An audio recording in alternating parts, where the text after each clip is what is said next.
Shalom Adonai, professor Marco Suel Alves aqui. Façamos o homem a nossa imagem e a nossa semelhança. Gênesis capítulo 1, versículo 26, parte A. O que significa imagem e semelhança? São elementos distintos ou sinônimos? E por que a Septuaginta, que é a tradução do Tanar para o grego do Novo Testamento, colocou uma conjunção entre imagem e semelhança, sendo que no texto hebraico não existe nenhuma conjunção, e sim preposição. Não confunda conjunção com preposição. Então é sobre esse o tema dessa aula, pelo qual nós iremos abordar e trabalhar de forma bem didática, apoteótica e holofótica. Se interessou por esse conteúdo? Quer saber mais? Fica comigo até o final dessa aula, que eu irei propalar uma aula didática, apoteótica e holofótica para o nosso conhecimento da gramática do hebraico bíblico.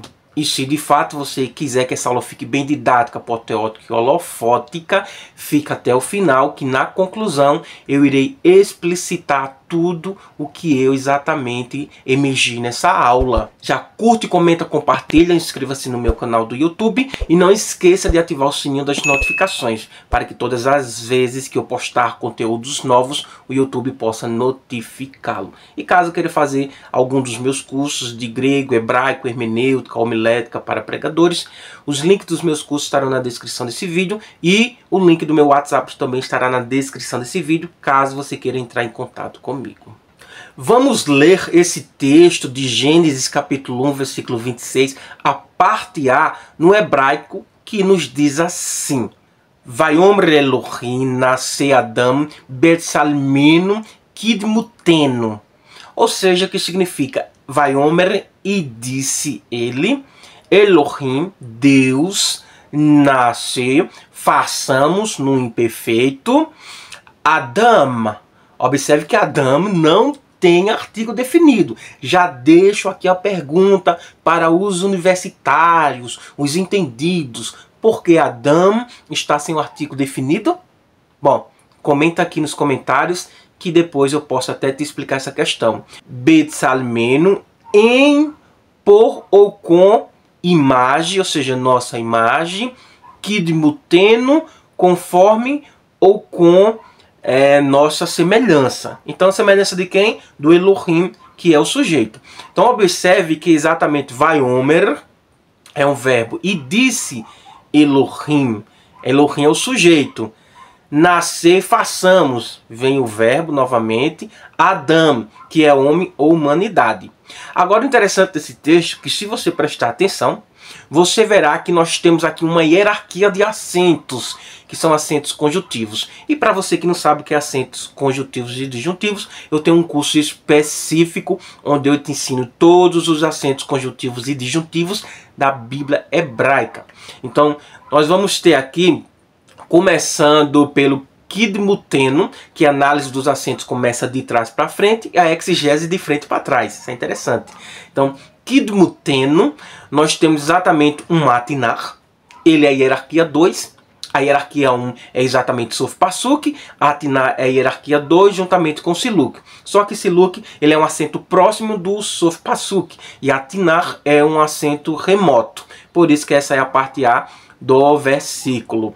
E lembrando que dentro da parte A vamos ter aqui parte B e C. Aí vamos ter agora, voltando, Betsalmeno, um Tifirá, que é hierarquia 3. Observe que Tifirá está vazio. Em que sentido? Não tem nenhum acento conjuntivo servindo ele. Logo vem um Tevir, que é um acento da hierarquia 4, que já serve exatamente a Tifirá e a Atinar. Aí vamos ter nascer um Merechá, que está servindo exatamente Adam, que é o Tevir, que é o acento que está abaixo do Dalet da palavra Adam. E Elohim, que é um Zakef Katan. Esse acento, ele é a hierarquia 3, ou seja, a mesma hierarquia do Tifirá. Só que o Tifirá vem em primeiro lugar, e o Zakef Katan em segundo, e Sególata em terceiro, formando a hierarquia 3. E Vayomer, que vamos ter um Munar servindo ao Zakef Katan.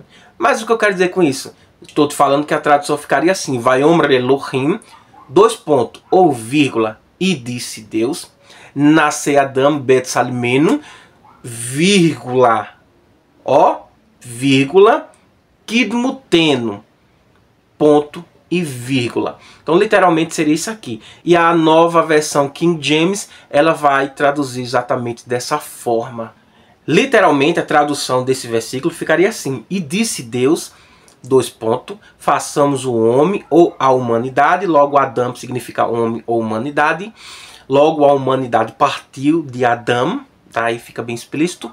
Com, observe, preposição B, que significa com, por ou em, com, né, nossa imagem.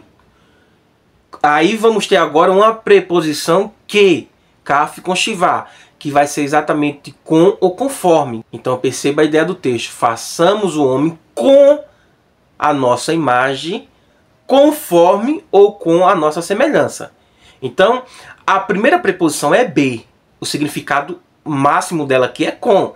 Já a segunda preposição é que o seu significado pode ser com ou conforme nossa semelhança. Então isso é muito interessante numa análise sintática exegética do texto. Aí você diz, ah, esse negócio de acentos, conjuntivos e disjuntivos, isso é besteira, eu lá quero saber disso. Pois você nunca fará uma análise exegética perfeita. Veja como é que está a tradução da nova King James. Ela diz assim: então Deus disse, dois pontos, façamos o homem a nossa imagem, vírgula, conforme a nossa semelhança, ponto e vírgula. Da onde saiu esses dois pontos? Então disse Deus, do Zaquef Catan. Façamos o homem a nossa imagem, vírgula, do Tifirá, conforme a nossa semelhança, ponto e vírgula, saiu exatamente do Atinar. Então perceba que é importante. Então não fale daquilo que você não entende, por favor. A palavra traduzida como imagem é tselem, que significa imagem, semelhança, uma figura representativa, etc. A palavra traduzida como semelhança é demut, que significa semelhança, modelo ou forma. No hebraico não existe qualquer conjunção entre essas duas palavras, imagem e semelhança, ou seja, tselem e demut. Não existe nenhuma conjunção entre elas. Então o texto simplesmente diz, façamos o homem à nossa imagem, vírgula, conforme a nossa semelhança. Tanto a Septuaginta como a Vulgata insere um e, ou seja, uma conjunção entre as duas expressões, dando a impressão de que imagem e semelhança se referem a coisas diferentes. Eu não irei tratar da questão de Vulgata, que eu não sou especialista na área, muito menos professor, muito menos aluno. Agora, no que tange a grego e hebraico, aí eu manjo, aí eu vou falar com maestria, ok? Principalmente no grego. Agora iremos ler o texto da Septuaginta, a parte A, que nos diz assim: Kaiepen hoteos poiesomen antropon kateikona remeteram kaikati homoionsin. Literalmente é isso aqui. Então, Kaiepen hoteos poiesomen, e disse, ó Deus, façamos. Então, hoteos aqui está com o artigo definido. Logo, Elohim no hebraico não é qualquer Deus ou deuses, é ó Deus com artigo definido. Antropon, ou seja, façamos o homem. Kateikona, kate é uma preposição, logo aqui tem uma supressão de vogal, você já entende isso aqui. Então nós temos aqui de acordo com, né, eikona, que vai significar imagem, remeteram, que significa nossa, né, nossa imagem, então de acordo com a nossa imagem. Cair. Observe que aqui tem uma conjunção entre eikona e homoiosin, que é kaikati homoiosin. Cair, uma conjunção. Agora, que conjunção seria essa? Que tipo de conjunção? Essa aqui seria uma conjunção conectiva, ou seja, uma conjunção coordenada, de continuidade.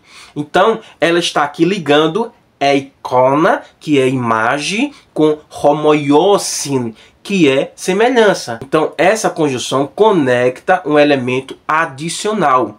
Então, ela está adicionando semelhança à imagem. Então, não tem tradução errada aqui, no meu ponto de vista. Agora, se você sabe mais, explique-me o porquê.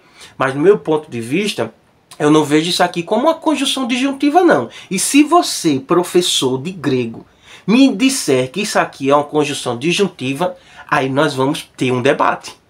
Porque, primeiro, para ser disjuntivo aqui, né, ou seja, alternativa da ideia de uma ou outra, ou seja, você quer preto ou branco? Preto é uma cor, branco é outra. Então é uma alternativa. Você não pode ter as duas cores, ou preto ou branca. E para isso teria que ter aqui a conjunção e. Exatamente, aquela conjunção lá com acento, né? E com aspiração branda. Não é re, não, é e. Cadê? A conjunção não está aqui. Portanto, fica bem explícito que essa conjunção ela conecta um elemento adicional. Então, homoiosin está sendo conectado, ou seja, está sendo adicionada a eikona, que é a imagem. Literalmente é isso. Então, está explicada essa questão aqui, não irei entrar nos pormenores, porque ainda temos muito pela frente. O texto hebraico deixa bem explícito que, essencialmente, não há diferença entre ambas, conforme a nossa imagem, é apenas uma maneira diferente de dizer a nossa imagem. Ou seja, isso é confirmado pela análise do uso dessas palavras nessa passagem, bem como nas outras duas passagens de Gênesis. Onde? Por exemplo, vamos lá, em Gênesis capítulo 1, versículo 26, que é o texto base. As duas palavras imagem, né, e semelhança, ou seja, Tselem e Demut, são usadas. Já no verso 27, somente imagem é usada, ao passo que no capítulo 5, versículo 1, somente a palavra semelhança é usada. E no versículo 3 do capítulo 5, as duas palavras são usadas novamente, mas desta vez na ordem inversa, a sua semelhança conforme a sua imagem. Novamente no capítulo 9, versículo 6, aparece somente a palavra imagem. Se com estas palavras se quisesse descrever aspectos diferentes do ser humano, não seriam usados como vimos que foram, isto é, quase que indistintamente. Embora essas palavras sejam geralmente usadas como sinônimas, deve-se reconhecer uma pequena diferença entre elas. Por exemplo, a palavra hebraica para imagem é tselem, um substantivo segolado da tônica na primeira, ok? Que é derivado de uma raiz que significa esculpir ou cortar. Poderia, portanto, ser usado para descrever a figura esculpida de um animal ou pessoa. Dentro do contexto aqui seria pessoa. Já aplicado à criação do homem em Gênesis 1, a palavra tselem indica que o homem reflete a imagem de Deus, ou seja, ele é uma representação de Deus. A palavra hebraica para semelhança demut vem de uma raiz que significa ser igual. Poderia-se dizer então que a palavra demut em Gênesis capítulo 1 indica que a imagem é também uma semelhança, ou seja, uma imagem que é semelhante a nós.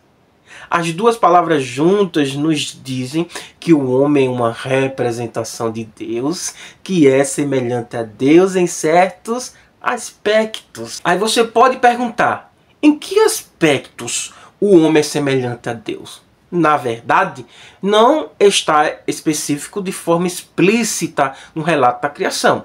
Embora possa-se notar que certas similitudes com Deus se encontra ali implícitas, eu posso dizer assim.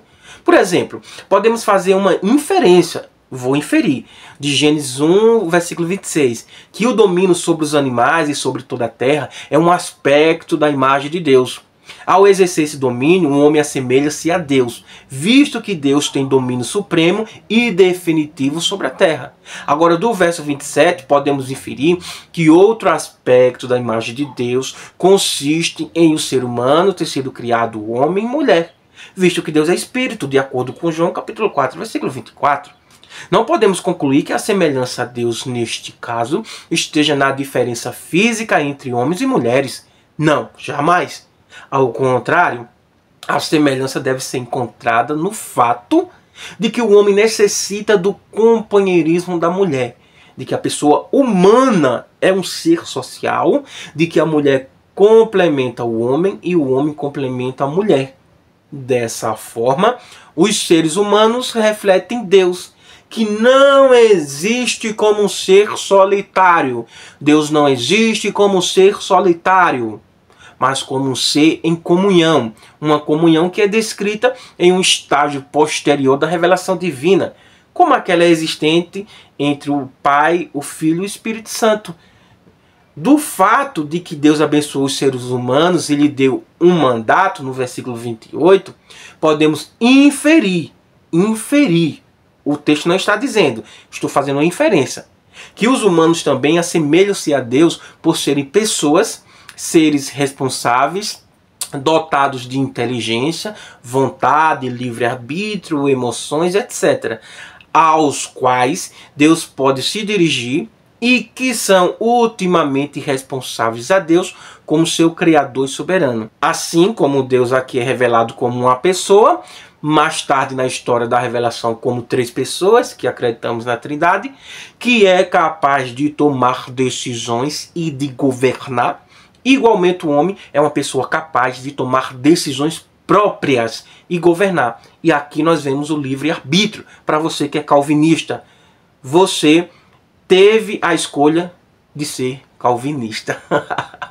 Portanto, a expressão criado à imagem e semelhança de Deus é um conceito encontrado na Bíblia, no livro de Gênesis, que sugere que todos os seres humanos foram feitos com características semelhantes às de Deus, embora não da mesma natureza divina. Entenda isso. Então essa frase tem sido interpretada de várias formas ao longo da história, tanto no campo teológico quanto no campo filosófico. E qual a conclusão disso tudo? Aqui eu irei concluir de forma bem sucinta e com maestria. Então o que significa a imagem e semelhança de Deus? Você já fez essa pergunta e eu vou responder de forma bem didática agora. É uma metáfora para a relação do ser humano com Deus. O homem tem a capacidade de raciocínio e criatividade, como eu já expus. Imagem pode ser associada à razão, inteligência e criatividade humana. O ser humano tem a habilidade de pensar de forma abstrata, criar e fazer escolhas morais, algo que reflete a natureza divina. Entenda isso. O homem tem livre-arbítrio. Você, calvinista, escolheu assistir esse vídeo, então você tem livre-arbítrio. E tem responsabilidade moral também. Então você tem livre-arbítrio, viu, calvinista? A semelhança com Deus envolve o livre-arbítrio, a capacidade de fazer escolhas, tanto boas quanto más. O ser humano tem a responsabilidade moral e a capacidade de distinguir o certo do errado, algo fundamental para o relacionamento com Deus. Portanto, você tem livre-arbítrio para escolher aquilo que você quer fazer. No conceito de relacionalidade e amor, Deus é descrito como um ser relacional. E os seres humanos também foram feitos para se relacionar com outros seres e com Ele. Perceba que Deus se relacionava com Adão e sua esposa. Ou seja, o amor, a compaixão e o cuidado pelo próximo são aspectos de sua semelhança com Deus. A semelhança também é vista na responsabilidade dada ao ser humano de cuidar da criação. Gênesis capítulo 1, versículo 28, você verá isso, já falei. Então, o ser humano, ele é visto como um administrador da terra, refletindo a soberania de Deus sobre o universo. Ou seja, o pecado afetou essa imagem, mas não a destruiu completamente. A redenção e restauração da semelhança vem através de Jesus Cristo, que morreu na cruz, segundo a fé cristã. E aqui eu encerro essa aula didática, apoteótica e holofótica. Portanto, já ficou a pergunta no início e deixarei a pergunta aqui para os universitários ou os entendidos que querem debater com o professor Marcos Suel Alves sem ter a capacidade, querem usar a análise grega para interpretar uma gramática hebraica. Então você já viu aí no início que o grego traz uma conjunção, sendo que no hebraico não tem conjunção. Então cá para nós, professores conceituados e responsáveis com gramática, não tem como fazer uma análise trazendo uma sintaxe do grego para aplicar no hebraico. Ah, mas o Antigo Testamento ele foi traduzido para o grego, logo é a Septuaginta. Mas você percebeu aí? Se eu fosse traduzir usando só Septuaginta, então eu iria trazer ali uma conjunção exatamente entre imagem, que é tselem, e semelhança, demut, né? Bom, mas eu deixei bem explícito, e caso você queira estudar com o professor Maxwell Alves, o link do meu WhatsApp estará na descrição desse vídeo. Se você ainda não é alfabetizado, quer ter um curso de alfabetização em grego, eu tenho curso de verbos, tenho também o curso de alfabetização em hebraico, curso médio, curso de verbos hebraico, curso de sintaxe, tenho também o curso dos 29 acentos conjuntivos e disjuntivos da Bíblia hebraica. E também tem o curso de hermenêutica, aquilo que você precisar dentro da teologia, até porque sou um bacharel em teologia. E muitos até perguntam, professor, por que você não diz sua formação, onde estudou? Certificado fala? Será que as minhas aulas, aquilo que eu venho emergindo aqui no canal, não diz a minha formação? Então eu não preciso mostrar aqui, ó, o certificado aqui não, nem mostrar anel não. Esse anel aqui comprei lá na feira, acho que foi uns 3 contos. Entendeu? Então assim, isso pra mim é besteira, o que vale é o meu conhecimento. Agora, você que estudou no USP, Universidade de Jerusalém, você se acha que sabe tudo? Vem comigo, agora venha pesado, não venha maneiro não. Pode vir que eu tô aí para debater, desde que o assunto seja relevante, que realmente venha agregar para os meus alunos aqui do YouTube. Porque se for para mostrar disputa de ego, ou seja, egocentrismo, realmente você já ganhou, eu já perdi. Já curte, comenta, compartilha, inscreva-se no canal e não esqueça de ativar o sininho das notificações, para que todas as vezes que eu postar vídeos novos, o YouTube possa notificar. Shalom Adonai.